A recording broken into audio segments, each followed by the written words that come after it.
दिदी हो बसन्ती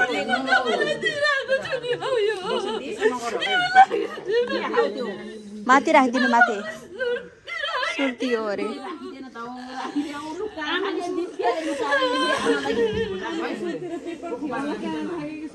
थिएन भित्र कोठामा त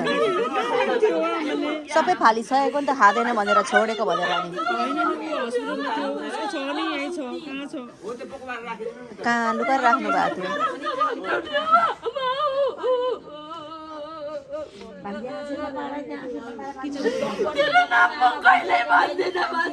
अब फिनारल होममा चाहिँ लानु लागेको अब यहाँनिर फिनारल होममा राखेर लगेर 2 घन्टा फुलहरू चढाउने त्यहाँदेखि उता चाहिँ दफन गर्नु लाने दफन गर्नु